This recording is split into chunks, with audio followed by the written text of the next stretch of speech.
Hey everybody, Casey here, coming to you from the National Grocers Association show.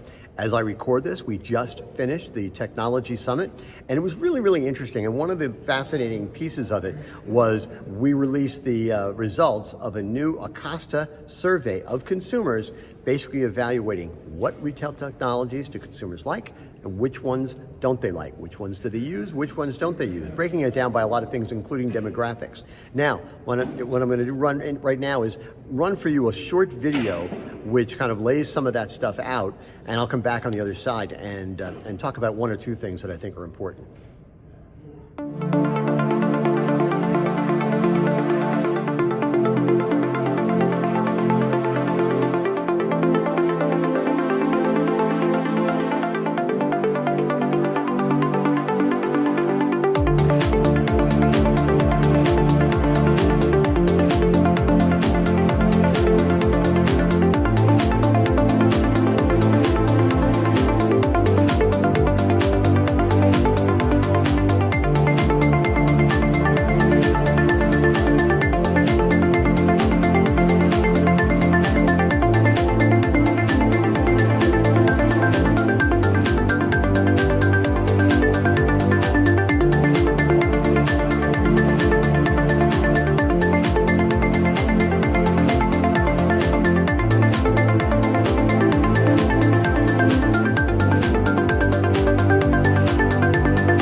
So one of the really interesting things from the survey to me was the data about people who like self-checkout versus staff checkout. And listen, over the past months or so, there's been a lot of propaganda out there, if you will, basically saying, people hate self-checkout, stores are pulling out self-checkout, and there's no future in self-checkout. Well, I've always kind of thought that that's BS.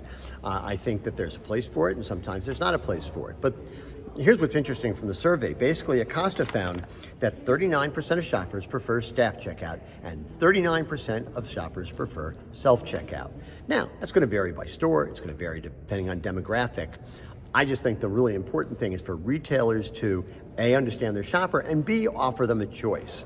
By the way, it's sort of tangential to that. One of the panelists that I had on in one of my sessions was John Jenkins of AWS, and they're here at the show, and they're, that's part of Amazon, and one of the things they are trying to do is bring things like Just Walk Out and Dash Cart, smart cart technology to independent retailers. It's walled off from what they're doing at the Go stores and at Amazon Fresh. And he made a really interesting point about the dash carts, and I'd never heard it explained this way. You don't compare the cost of a dash cart to the cost of a traditional shopping cart. You have to think of it in terms of the fact that if you have 10 dash carts in a store, basically what you do is you have 10 floating checkouts, self-checkout systems wandering around the store. That's what they serve as. They're not really competing in terms of cost with traditional shopping carts. And that's a really interesting way to think about it. Now listen, these things can cost some money. Not everybody's going to kind of put all of them in their stores all at the same time. But I actually think that the whole idea of smart carts is something that all retailers, including independents, should test out. And the ROI has to be measured in a way that's accurate as opposed to the way people think traditionally. Anyway, down below I will put a link to the entire Acosta survey. You can get it there. That's what's on my mind this morning, and as always, I want to hear what's on your mind.